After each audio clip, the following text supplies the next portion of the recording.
मेरे लिए तो आज विडंबना है। एक तरफ से मैं रिटायर भी हो रहा हूं, तो मेरी भी विदाई हो रही है। मैं भी सबका धन्यवाद करना चाहूँगा।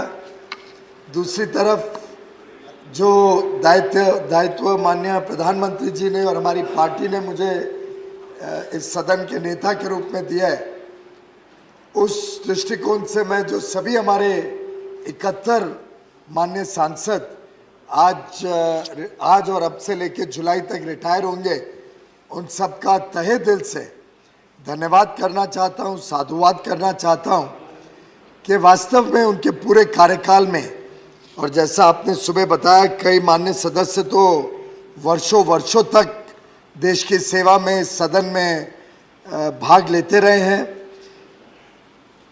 सभी ने, छोटा कार्यकाल हो बड़ा हो, अलग अलग तरीके से अपनी अपनी छाप, एक लेगेसी इस सदन की गरिमा को बढ़ाने में छोड़ी है।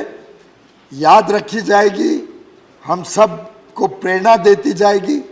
आगे चल के इस सदन के लिए भी कुछ मापदंड के रूप में बने रहेंगे। कई सारे रूलिंग्स, कई सारे अलग अलग विषयों के ऊपर बड़ी गंभीर चर्चाएं, ये एक तरीके से इस सदन के इतिहास में लिखी जाएंगी।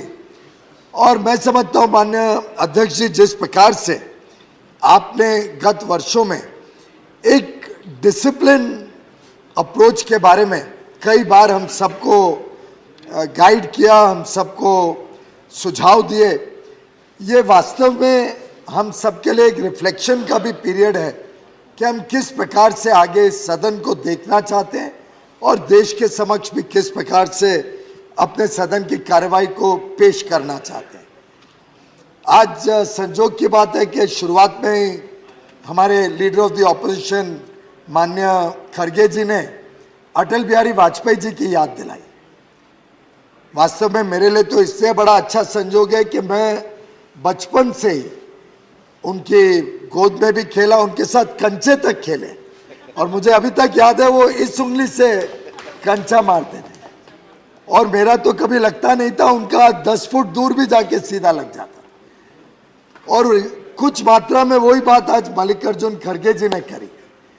अब वो बताना चाह रहे थे कि अटल जी ने पीड़ा व्यक्त की थी कि उनकी बात सुनी नहीं जाती थी, तो वास्तव में मुझे याद आया कि सही बात है, उस समय विपक्ष की आवाज को सुनने के लिए कोई तैयार नहीं था, विपक्ष की आवाज को बुलंद होने नहीं दी जाती थी। और कई बार अटल जी कहा भी करते थे कि हमारी संख्या कम होने के कारण हम पर्याप्त मात्रा में अपना प्रभाव नहीं कर पाते हैं।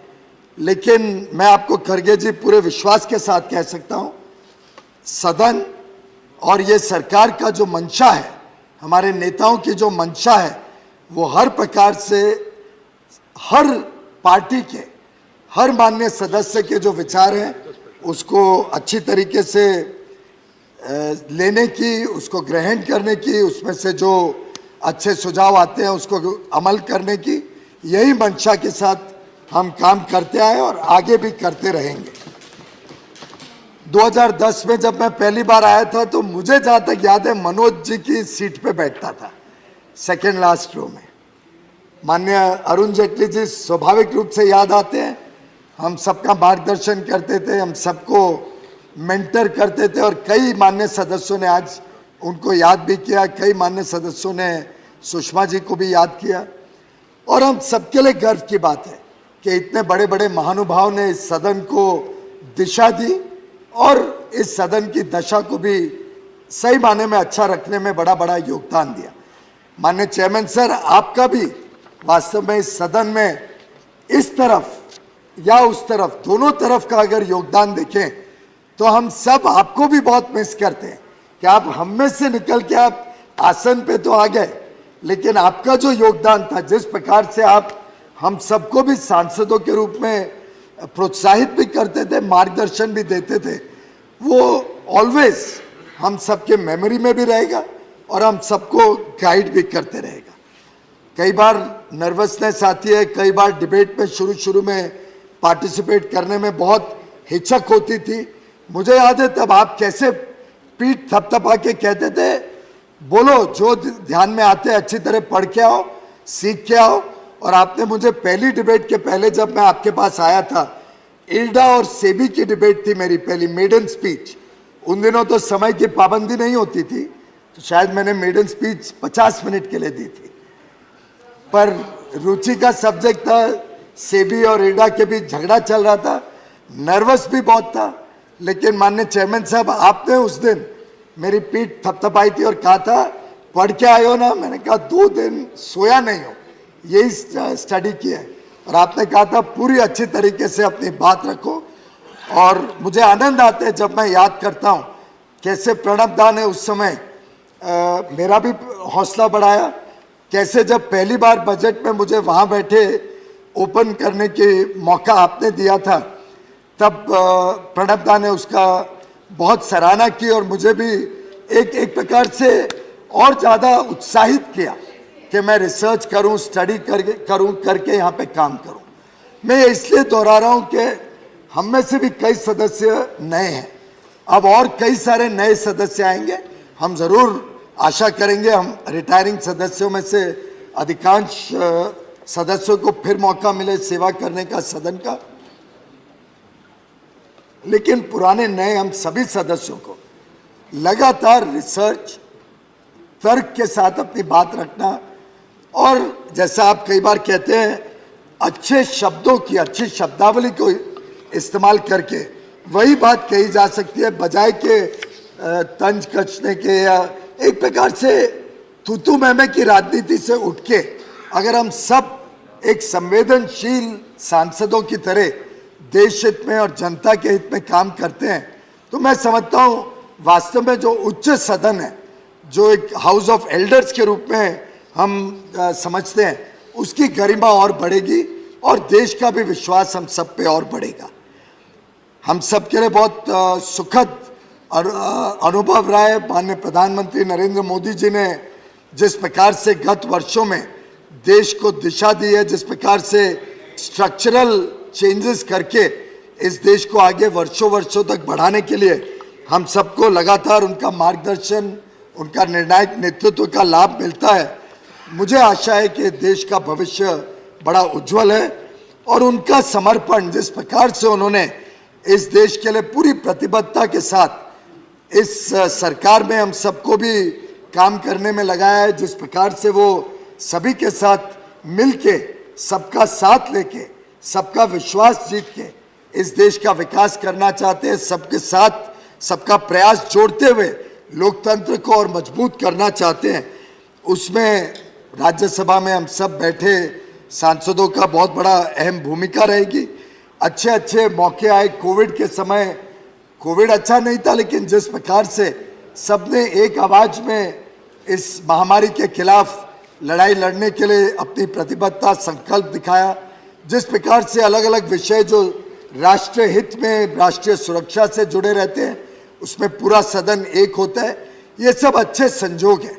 और मैं समझता हूँ इनको आगे चल के कैसे हम आगे और बल दें, इस पे हम सब मिलके काम करेंगे, ऐसा मेरा विश्वास है। Retirement certainly is a time of mixed feelings, and we will miss the contribution of all our esteemed colleagues who may not come back. We will remember them for their outstanding work, but at the same time, I think life is a journey. We all are part of that journey. Ganga की प्रवाह की तरह समय भी बीतेगा, जिंदगी भी बीतेगी, पर हम सब अपने अपने कर्तव्यों का, अपनी देशभक्ति का परिचय देश को लगातार देते रहेंगे, ऐसा मेरा विश्वास है। जिन सांसदों ने यहाँ पे सेवा दी और जो वापस नहीं आएंगे, उनके प्रति मैं अपनी कृतज्ञता भी व्यक्त करता हूँ, जो उन्होंने सहयोग दिया, जिस प्रकार से पूरी निष्ठा के साथ और पूरे ज्ञान अपना लेके यहाँ पे उन्होंने डिबेट्स में, क्वेश्चंस में, सब में पार्टिसिपेट किया, वो हम सब के लिए अच्छी यादगार बनी रहेगी। आपका, आपके स्टाफ का, सेक्रेटरी जनरल का, table office, marshal, security staff, इस पूरे प्रांगण में जितनी व्यवस्थाएं हैं वो जितना क्लॉकवर्क प्रिसिशन से चलती हैं, अपने आप में वो भी एक बड़ा अनोखा सा व्यवस्था है। और मैं समझता हूँ इस पूरी व्यवस्था के प्रति भी एक रिटायरिंग मेंबर के नाते मैं अपना साधुवाद और धन्यवाद देना चाहूँगा।